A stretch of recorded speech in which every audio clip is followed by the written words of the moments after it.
Actually, I wanted to ask you because I have a close source who's very well connected in Washington, D.C., has worked in multiple administrations. He says that his biggest fear is that there's going to be a fire sale of U.S. treasuries by China and other countries. Do you see that as a possibility? And what would that look like? Yeah, well, it'd be a disaster, it'd be an unmitigated disaster for the Fed. I don't see China doing it. I think they're all these governments are in bed together, and they recognize that, disturbing the system and creating a blow up, even Z would worry about his power in his country. So I think they actually all kind of collaborate, and what they tend to do is they buy each other's debt to support one another. So I disagree with his view that that's what's going to happen. If it did happen, it'd be a disaster. It'd be an unmitigated disaster. Even without that happening, though, now they've got a big problem. As you point out, they've got $2.2 trillion deficit run rate. And there was a maturity chart recently that somebody put up on Twitter. It was really great and showed, they've got to roll like $6 trillion of debt in the next 6 months. And this is why, the MOVE index was up a huge amount last week. There was one day last week the bond market got slaughtered. And, no surprise, right? They have got a lot of debt to sell, and the world doesn't have the balance sheet capacity to absorb it. And so that means higher interest rates. Okay, fine. But higher interest rates are then what the Fed has to sell it into. And guess what? The deficit gets bigger, and then you've got, James Lavish's doom loop, right? Right.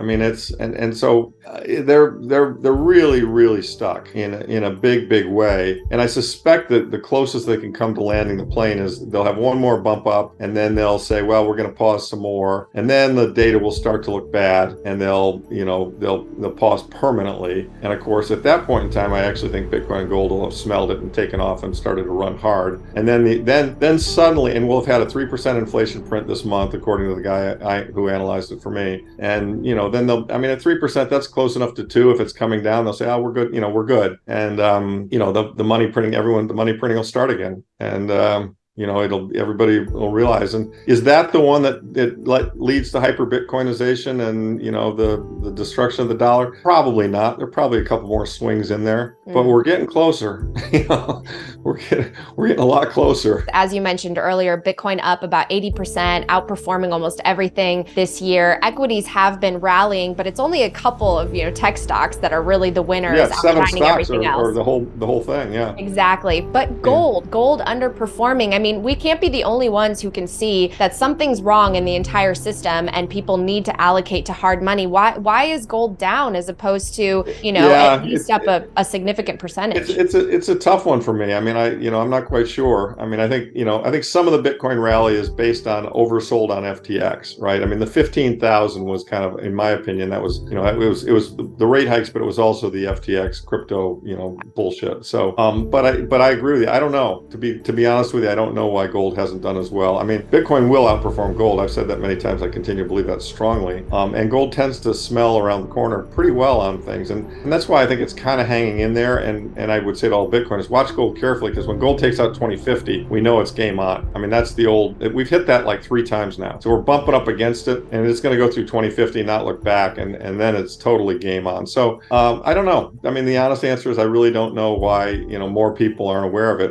There is paper gold, so that's probably suppressed it somewhat. We do know that, some great statistics out there showing that lots and lots of countries are buying gold. Record central bank purchases of gold last year. And I just got a report this morning that showed last month, the month of June, China added to their gold holdings. It was about $1 billion. Not in China terms, not a very big number, but not trivial. And there had been a number of years where China was not adding to their official gold holdings, so they are back to adding to it. So, we've got things that would suggest, I think, that gold will go higher over time. One of my concerns, if I'm being honest, is will there be a movement in the future when the Fed policy mistakes come, to the surface, where people are frustrated? Bitcoin going to 100,000 is great, but a lot of people are going to look at the sector and be like, maybe we should redistribute some of that wealth. Do you get concerned about any of that?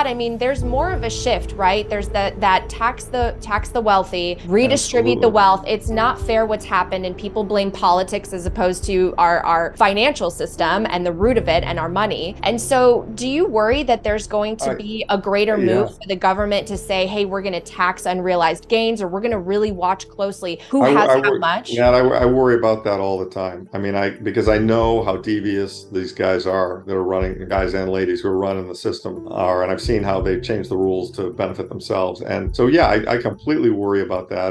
But what I take comfort in is that, 12 words and, a boating accident and I mean, there's a certain amount of self-sovereignty here that they're going to have a hard time getting around. And, I'll just leave it at that. It would not surprise me at all. I think, and I'm actually kind of surprised we haven't seen it thus far. I don't think we're quite developed enough in it, but that we will start to see a narrative that says, these Bitcoiners and gold people are anti-American. They're ruining our perfectly good financial system, and therefore they need to report how much they hold, and therefore they need to pay unrealized capital gains taxes, and therefore we need to tax the shit out of it, and blah blah blah. And yeah, there could be some populism going on and saying, it's really unfair the way the wealth is distributed to these people, and we think we're smart and we looked ahead and we saw it was the right solution and we bet on it, but they're going to say, no, you guys are profiteers and we need to take that away from you. Small ebook, big impact, the wealth tree. The only 4 ways that will make you financially free forever. Download it here for free. That kind of stuff would not surprise me at all. Fortunately, I think Bitcoin is actually the perfect spear to deal with that. I mean, kind of like, good luck. How do you know I have it? Where is it? How can you take it? I mean, it's they're going to have their hands full. So yeah, but to answer your question, yes, I'm very concerned about that. In fact, I widely expect that government is going to do a lot of very bad things through this fourth turning. I mean, it's almost a given, because as things get nasty and they start to lose their power, they're going to try and figure out counter moves where they can get it back. It's slightly different because it's built on a slightly different issue, but I mean, look at France and look at a lot of areas. Yeah, exactly. Sadly, there are going to be social disturbances, and some of them are going to be large and meaningful. Hopefully there'll be political solutions that are peaceful, that are available. I mean, I think this is why I'm so excited about the RFK candidacy. I mean, I think here's a guy who kind of gets it on a lot of levels. Is not perfect, as no politician is, but I compare him to what's out there today, and I think, oh my God, this would be a really strong improvement. And look, there'll be more guys like him over time if he gets traction. And so, what we hope for is that we can, within the system, reform the system. That may or may not be possible. I mean, I'm not so naive as to think that it won't require an almost outright collapse of the monetary system to get to the real reform that we need, because sadly, the people running the show just don't have a clue. Or to the degree that they do have a clue, they then draw the wrong conclusions, which are, we got to kill this thing. Nobody wants a Mad Max world. I mean, what we'd like to see is, this is a silent protest. We're not always silent, but this is a peaceful protest, and we're just saying, look, you guys are playing these fiat games. We're not going to play that anymore. Right. Good luck funding all your wars, and good luck running your government with a huge deficit. Good luck getting people to buy your bonds, and someday, you're all going to see that we're right. That holding sound money is a much better financial alternative than playing in your game. As a result, the people who hold sound money will get positions of power, and they'll be very wealthy, and they'll be able to be elected to office. And I would think they would be much more benign and benevolent than the folks we have there now, who are basically grifters and criminals. And and which is not to say all Bitcoiners are perfect, because they're not. But I would take your average Bitcoiner over your average politician in DC any day of the week, right? No, for sure. Can you talk a little bit about maybe the hope you have that in the future, as more and more people do discover Bitcoin, even though we have all of these, shifts happening in the greater system, and there are a lot of pains that we probably have to go through, on the other side is a lot of light? Oh, absolutely. Yeah, no, I couldn't believe that more strongly. And as you know, our friend Jeff Booth feels the same way. I mean, the system's broken. That's why we're experiencing the pain. And when we fix the system, things are going to get so much better. And that's what everybody's got to keep their eye focused on, if you vote with your feet, you buy Bitcoin, you're voting to fix the system. You're voting for this new system. And yes, I mean, I grew up in the 60s and 70s, and it was a troubled country. There was a war going on, which is horrible, but at a greater level, society was flattered. There was a much bigger middle class. There wasn't, the billionaire class,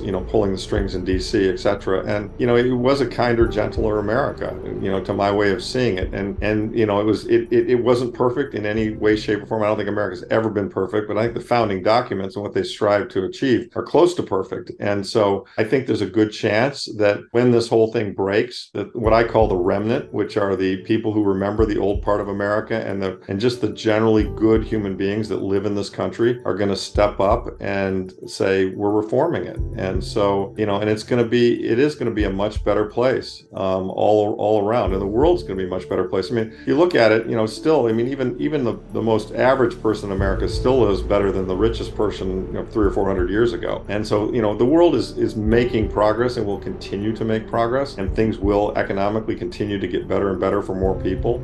So I'm extremely optimistic on humans and the human race and our lives and how they're all going to look. I'm rather pessimistic on the short-term outlook for the people who are in power, because they've run this broken system all the way to the end. There's no more road to kick the can down anymore, and we need to find a new road. And so the fun, and as you know from my byline, is fix the money, fix the world, and I think it's at the core of all of it. You have a dishonest monetary system, then it leads to all kinds of everything stems from that. So if we fix this monetary system, we're going to have a much better world, and our kids and grandkids are going to enjoy that. And I think they're going to appreciate the fact that some of us actually took the time to give a shit and work on trying to fix the monetary system. And so to me, that's kind of why I'm in this thing and why I make as much noise as I make. And I make a lot of noise, as you know. So. Well, it's because you care. It is because I care. I mean, I see. I mean, I feel like I've been an investor. I've been aware of the monetary deficits of this country for 30 years, and it's kind of like now's my time to point it out. And I feel like it'd be wrong if I just sat silent and didn't try to push things in the right direction here. And I think everybody who's aware of what the problem is and who looks at America and says, this isn't what I signed up for, then they should start down the rabbit hole of understanding why it's broken and how to fix it. And I think Bitcoin fixes it.